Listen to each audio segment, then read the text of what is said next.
Nimesh Chandan is with us, CIO of Bajaj Finserv. He's a market master of the day.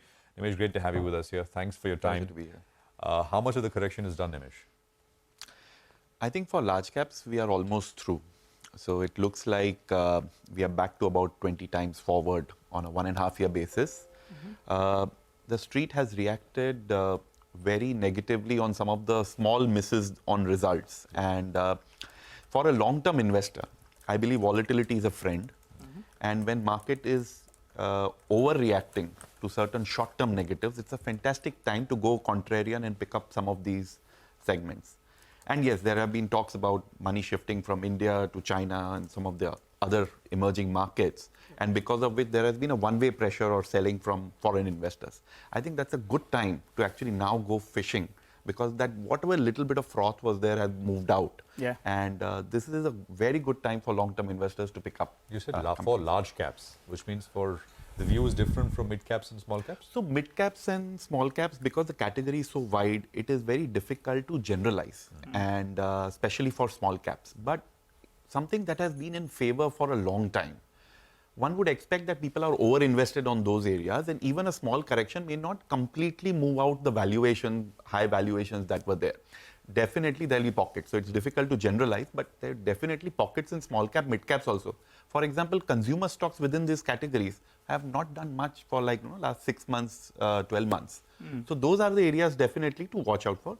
But large cap becomes a little more obvious bet at this point of time, considering that there has not been a great performance, but there has been a correction.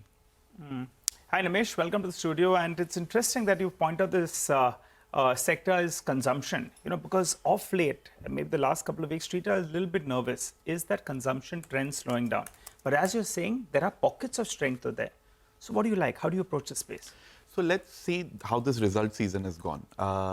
People may have generalized on a couple of bad results that came in. Indeed. Or people would have generalized on a short-term issue because of, say, rainfalls or because of the seasonality issues. This quarter has not been great, and people are extending it to 1 year, 2 year kind of growth. In consumer sector, if prices become more volatile than fundamentals, those are the times to actually go hunting for them. India is a great story over a longer term for consumption. We are at like $2,500 per capita, going up to say 4,000 by the end of this decade or so. Now that's a very interesting space to be in. Yeah. Again, this is a basket of quality companies, which are now undervalued compared to their own history, as well as compared to the premium that they used to enjoy to the market. So high ROE, high cash flow companies, strong competitive moats. Yeah, I won't say there are 100 stocks and you go buy all of them. But this is a good area to go fishing because there's less water and more fishes there, and you can pick up something good. I was just looking at the details again on IndusInd Bank, just to remind our viewers as well, and we'll get Abhishek in on this in just a bit. So this 10% decline makes it probably the biggest, banking sector casualties this quarter, Q2. The issue is also with the huge rise in provisioning. Margin is, of course, compressed, and it's fallen for quite a few lenders, but it's fallen quite a bit for IndusInd. The net interest margin has come down to about 4.08%, which is a sequential decline as well, not just year on year. But I think it's the provisioning issue that the market is taking note of, because provisions are up almost 100% even quarter on quarter. And clearly there is a lot of concern around what's happening with the MFI book for IndusInd Bank.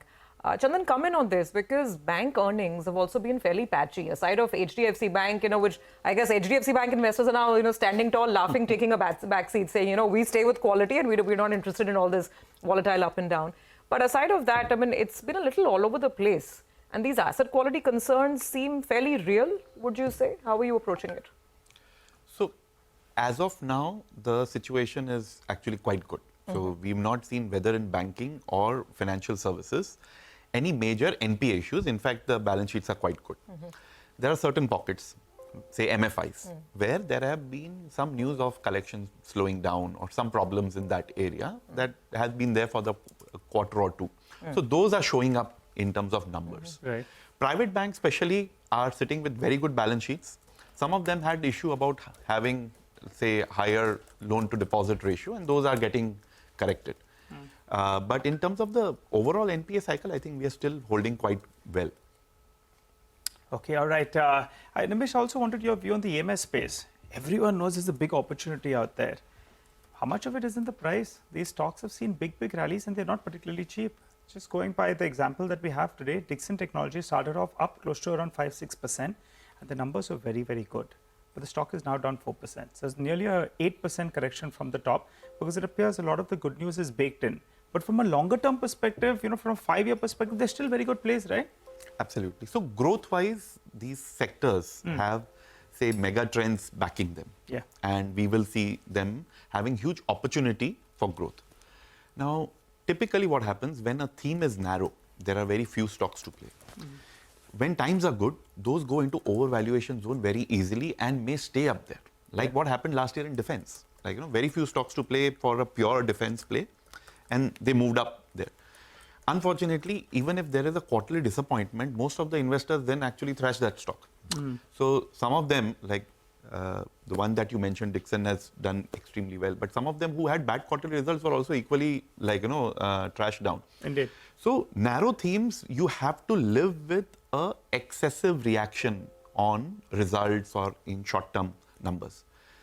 Overall market also, if you see, in the short term, prices react to whether the expectations of this quarter have been beaten or not, or they have been a negative surprise. But over a longer term, it's the growth that justifies the stock price move. So definitely these companies have a tailwind. Unfortunately, we will have to live with for some of these trends because there are very few plays with higher valuation on them. It's not for the faint-hearted. Nimesh, the other thing is this India-China thawing of relations, right? Which has happened, which is a good thing. It's becoming better as compared to what we've seen since 2020. Yeah. Are there any, it's a slightly top-down question, but are there any implications as you see it? If the situation on ground improves, business relations can improve in terms of China has been, of course, not dumping the world, but it's got so much excess capacity, and they've been sort of sending all of that out across the world. Other countries have protected themselves with higher tariffs, import tariffs, etc. But those could go down in many sectors. People are starting to talk about it, think about, it was not possible for the last couple of years, but with the situation changing, what's your sense?